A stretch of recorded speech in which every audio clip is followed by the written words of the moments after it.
Bonsoir, on continue Moonlight Lover. On s'est arrêté après avoir croisé Alessio qui était venu nous parler et nous raconter sa version des faits. Et du coup là, ah oui, il y avait eu aussi un autre meurtre. Et donc là, on se retrouve avec Raph et je sais pas trop ce qu'on va faire. On va voir ça tout de suite.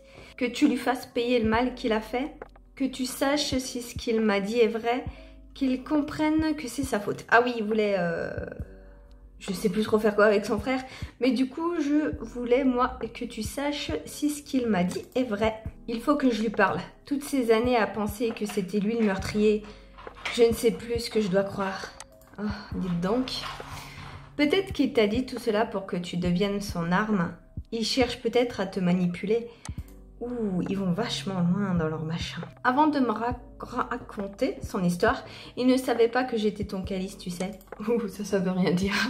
Pourquoi ne l'ai-je pas suivi ce jour-là? Pourquoi est-ce que je n'ai pas défié son doux commandement? Alessio a raison. C'est de ma faute si elle est morte. Et aujourd'hui encore, je mets celle que j'aime en danger. Oh mon Dieu. Je sais me défendre, Raph, et je ne suis pas en danger.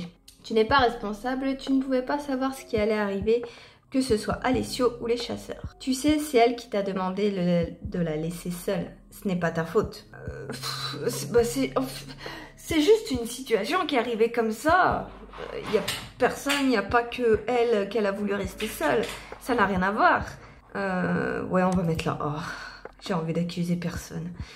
Alessio m'a dit qu'il ne me ferait pas de mal. Même si nous nous sommes battus, je le crois. Il s'est enfui. Je suis quand même la source de tes malheurs. Et cet autre être abominable qui rôde près d'ici. Dis donc, Ménette, c'est pas le moment là. Avec quoi tu joues? T'as trouvé? Raphaël, la vie est pleine d'embûches. Que je sois avec toi ou pas, je te rappelle que je suis orpheline. Toi, ma juge suprême, tu ne me condamnes pas pour cette faute irréparable. Tu veux encore de ma pauvre carcasse? Bien sûr, nous allons gérer Alessio et tu pourras faire ton deuil, pour de bon cette fois, et aller de l'avant. Oubliez Mag, la laisser pourrir au fond de mon cœur. La pauvre, la balle perdue. Non, elle fera toujours partie de toi. Non, mais accepter de vivre au présent avec moi. Non, mais aussi penser au futur qui s'annonce, ensemble. J'ai envie de le dire au présent, parce qu'il est déjà bien hors du temps, donc on va le ramener un petit peu au présent.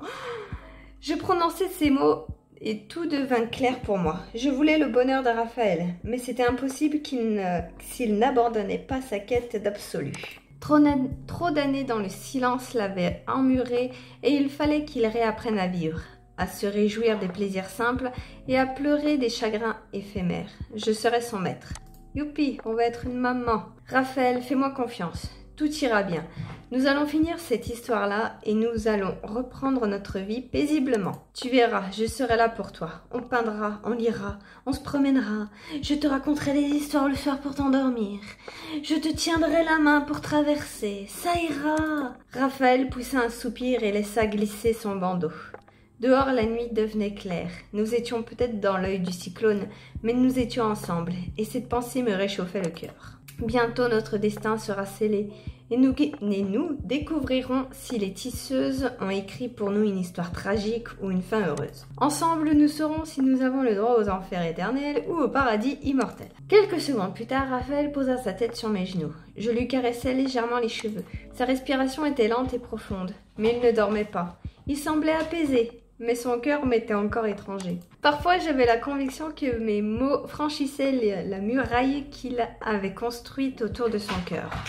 D'autres fois, il était sourd à mes plaintes et mes encouragements. Parfois, j'avais l'impression qu'il ne croyait qu'en son histoire. D'autres fois, il paraissait en comprendre qu'il manquait des pièces à son récit. Parfois, j'avais la sensation qu'il allait tuer Alessio. D'autres fois, j'avais peur qu'il s'envahisse au point de se faire du mal. Mon ange s'endormit ainsi, et moi je veillais, gardienne de mon sauveur. Pour le moment, je ne pouvais rien faire d'autre. Ah, j'ai pas eu Lilu. Bon, en plus, je crois que je l'ai déjà vu. C'est genre, Raph qui dort sur nos genoux.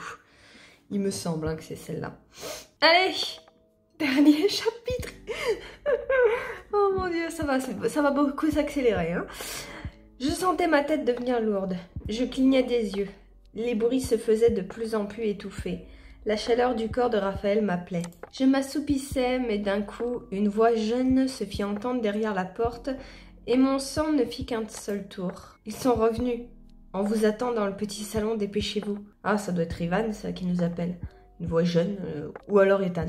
La même décharge avait réveillé Raphaël. Il était debout, prêt à l'action, et nous quittâmes la pièce avec précipitation. Et j'ai déjà oublié où c'est qu'il fallait qu'on les rejoigne. Je dirais de grand salon au hasard. Non, petit peut-être. Voilà.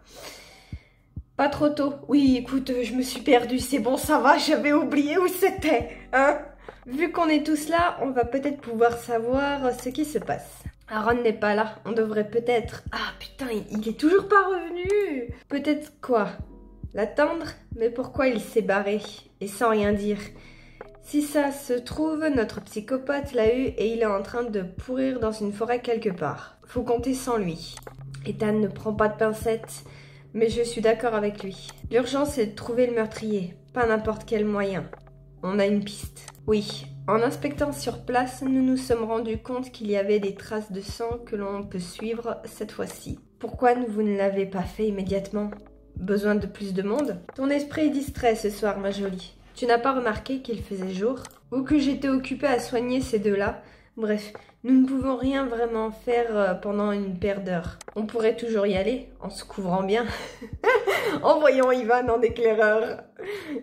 Je sais pas où t'as appris à te battre, mais arriver déjà à moitié ratatiné au combat, c'est pas forcément la meilleure des idées. Nous agirons ce soir, dès la tombée de la nuit. Comme le dit Ethan, pas la peine de nous mettre en difficulté. Ensuite, ça nous laisse une chance qu'Aaron rentre. Tout se passe si vite, pas le temps de placer un mot, c'est pas possible. Et qui participera à la traque? Puisque celui qui lit les traces nous fait défaut. Si Aaron est là et que la nuit est couverte, comme elle le sera sûrement, j'irai avec lui. S'il n'est pas là, Béliat, Ivan, je préférerais que Lily reste ici. Je resterai avec elle. J'assurerai la défense du manoir. Ethan devrait rester pour être prêt pour soigner si besoin. C'est ce qu'il voulait, tant mieux. Bah, bien sûr, essayez de pas vous faire mettre en morceaux. Ça me facilitera la tâche, comme ça. Si j'ai ma langue qui part dans tous les sens ce matin. Si je résume bien, si Aaron n'est pas là, Vlad, Ivan et votre serviteur se chargera d'aller débusquer le gibier. Sauf si tu as un meilleur plan. Pas du tout.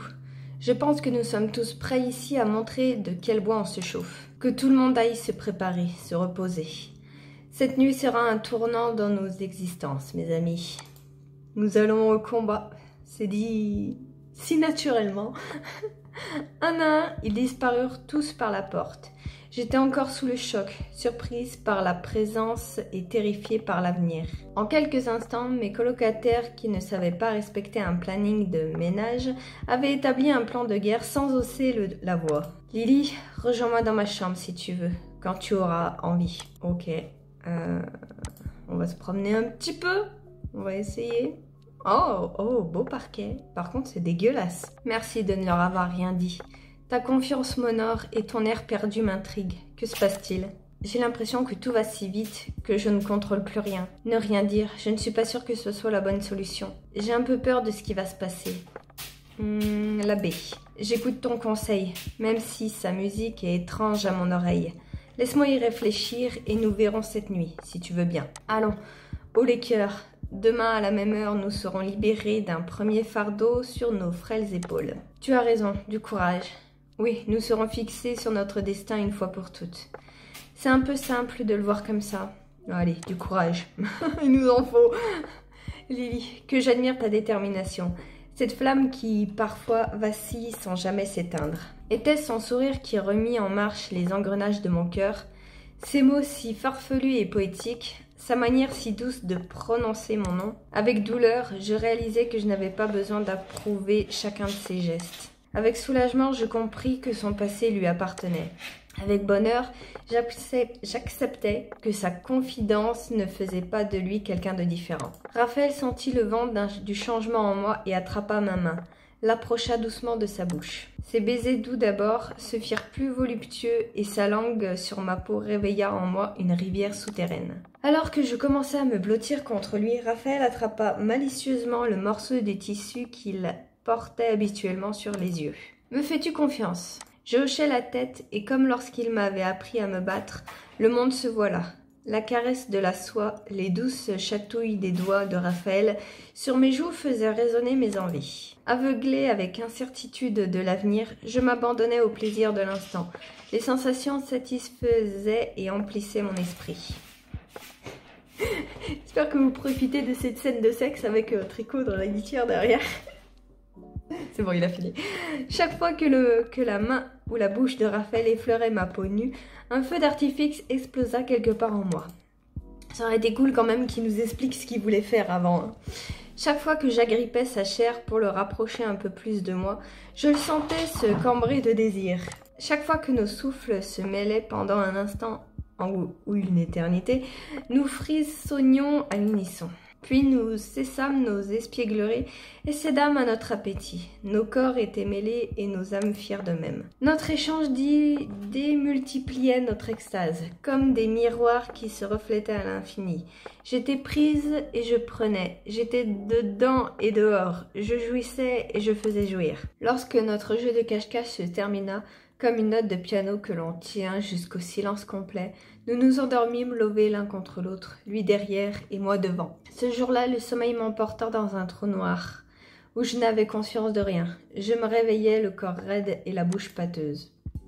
Avant d'ouvrir les yeux, je sus que la lune était déjà haute dans le ciel. Je me retournai et tendis la main pour prévenir Raphaël.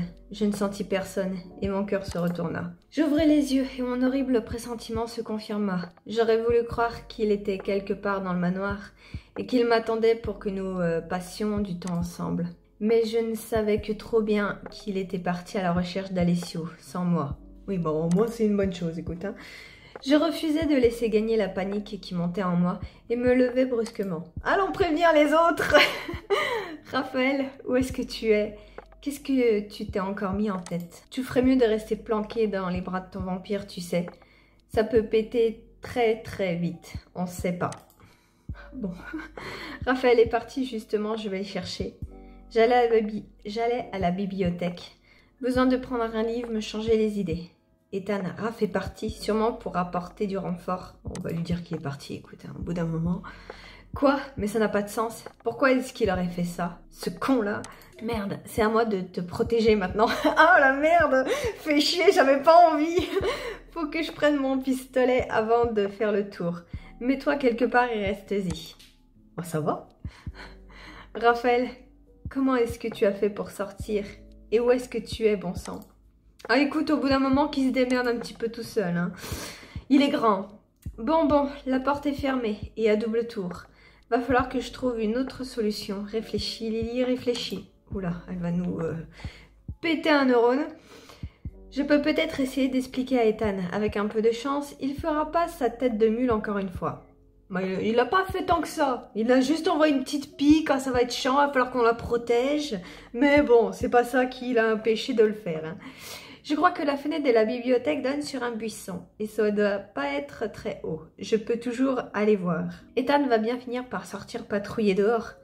Suffit que j'attende le bon moment pour me faufiler par la cuisine. Bof, en vrai, moi je suis d'avis pour expliquer à Ethan ce qui se passe, hein, au bout d'un moment, merde. Hein. Il allait dans sa chambre. Il devrait être pas trop loin. Je t'ai dit de te foutre quelque part et de plus bouger. Qu'est-ce que t'as pas compris, bordel? Ethan, j'ai besoin de la clé et tu vas me la donner maintenant.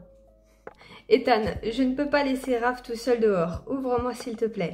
Ethan, je vais sortir que tu le veuilles ou non. Pour retrouver Raph, tu ne décides pas pour moi. Je croyais qu'on était censé lui expliquer la situation. Pourquoi elle l'agresse? Je sais pas. Les trois, de toute façon, j'ai l'impression qu'il va le prendre mal. On va mettre la C, je sais pas du tout là. En l'occurrence, si. Parce que tu es une petite poulette qui a pas 20 ans et qui sait apparemment pas réfléchir. Oh mon Dieu! Je sais pas ce qu'il pense foutre là dehors, mais avoir un calice entre les pattes l'aidera pas. Ça aurait été trop beau. Plus qu'à tenter la bibliothèque, je suppose. Faut que je trouve un moyen, de toute façon, pas le choix. Oui, c'est pas comme si t'avais eu le choix d'aller lui expliquer la situation, mais bon, écoute, hein, il a pas tort, elle n'est pas fut-fut. Hein. Je ne pensais pas qu'Ethan aurait autant pris à cœur sa mission de me garder prisonnière. Il fallait que je passe par la fenêtre. Toute autre solution m'échappait. D'un geste malhabile, mais déterminée, je poussai à droite, tirai à gauche pour décoincer le mécanisme de la fenêtre et finis par l'ouvrir avant d'enjamber la balustrade. Et dans un bruissement ridicule, suivi d'une tentative désespérée pour reprendre mon équilibre, je me retrouvais devant le manoir. J'avais réussi à sortir, mais j'avais peur qu'Ethan revienne à ses esprits et se rende compte de mon absence. Je ne traînais pas et m'engageais dans la forêt. Bon bah, ciao Ethan, hein. Toi qui voulais nous protéger pour une fois, on lui fait pas bon. J'entrais dans la forêt et la panique commença à me gagner. Malgré toutes mes tentatives de construire un rempart solide autour de mon esprit. Avec chaque minute qui passait, Raphaël pouvait être dans une situation de plus en plus délicate et j'avais une douloureuse conscience du temps qui s'écoulait sans que je puisse rien faire. Si j'arrive à ressentir ce qu'il perçoit, peut-être que j'aurai une meilleure idée de l'endroit où il se trouve. Non, sans deck.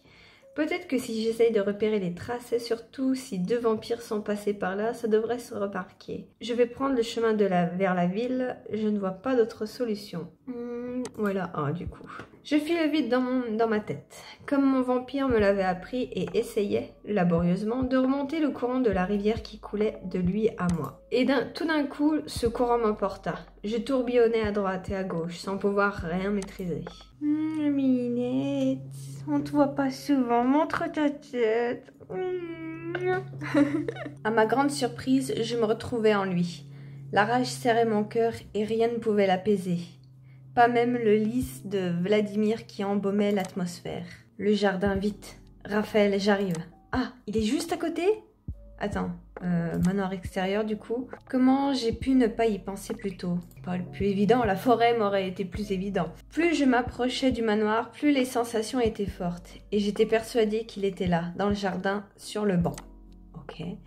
C'était la même bourrasque qui faisait voler mes cheveux et qui manquait d'arracher le bandeau mal noué de Raphaël. J'eus un hoquet de terreur. Il y avait quelqu'un à côté de lui, j'en étais sûre. Il fallait que je me dépêche à tout prix. Je m'étais précipitée vers la porte d'entrée sans réfléchir et miraculeusement, elle était ouverte. Ah, 2 secondes plus tard, elle était verrouillée à double tour et maintenant elle est magiquement ouverte. Je m'étais engouffrée à l'intérieur comme le vent de l'orage entre 2 montagnes, sans penser à ce que cette brèche signifiait. Vite, plus vite, le jardin, Raphaël, tiens bon. Je me précipitais pour atteindre le jardin le plus vite possible, et mon cœur battait la chamade. Lorsque je poussais la porte, Raphaël et Alessio étaient l'un en face de l'autre, une tension sordide régnait.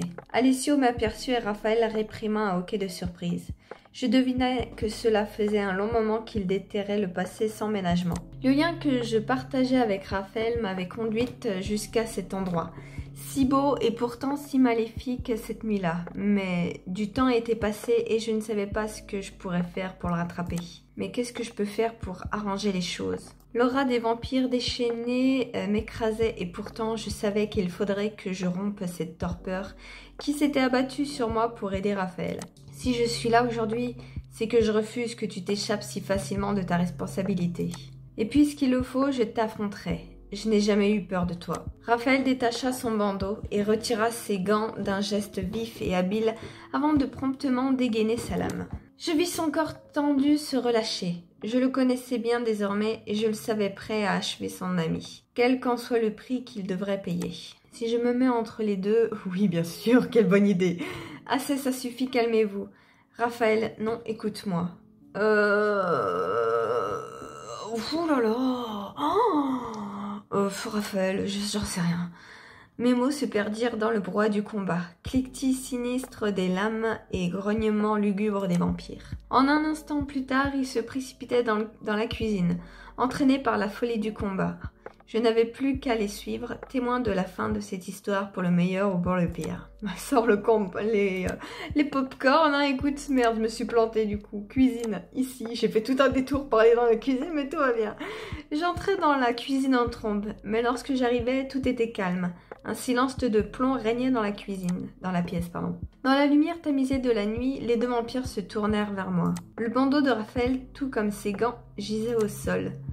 Raphaël s'avança lentement vers moi. Sa doigt douce et suave m'entoura comme une étoffe légère. « Lily, que fais-tu là? Je ne voulais pas que tu vois cet affrontement tragique, cette scène pathétique qui n'est pas digne de toi. » Ah, c'est juste qu'ils... Enfin, ils ont enfin remarqué notre présence. Je me demandais, je me suis dit, bah ça y est, ils sont tous les 2 possédés, maintenant ils vont nous tuer. Qu'est-ce qu'il s'est passé pendant que je n'étais pas là? Est-ce qu'ils ont failli s'entretuer en quelques secondes pour que Raphaël soit si inquiet? Ma place est à côté de toi, et c'est mon histoire autant que la tienne, non? Que la vôtre, maintenant. Pas vraiment, non, mais bon. J'aurais préféré que tu n'aies pas à subir ça.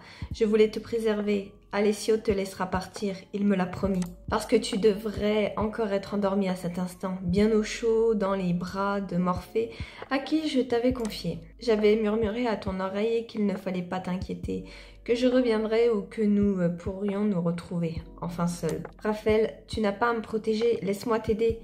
Tu sais que j'en suis capable. Pour la première fois depuis longtemps, je me sentais fière, forte et affranchie de toutes mes peurs. J'allais prouver ce que je valais. Je vis mon vampire lutter contre une force invisible qui le tourmentait. Il fronça les sourcils et enfin céda à ma requête pour mon plus grand bonheur. C'est juste, tu es loin d'être une rose fragile et une énigme facile. Puisque tu te sens de taille à déplacer des montagnes, reste, je t'en prie.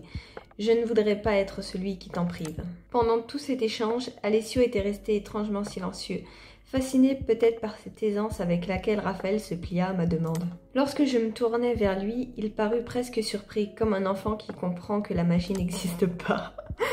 Tu n'es pas un sorcier, Alessio, désolé. Alessio, c'est toi le premier qui m'a embarqué dans cette histoire.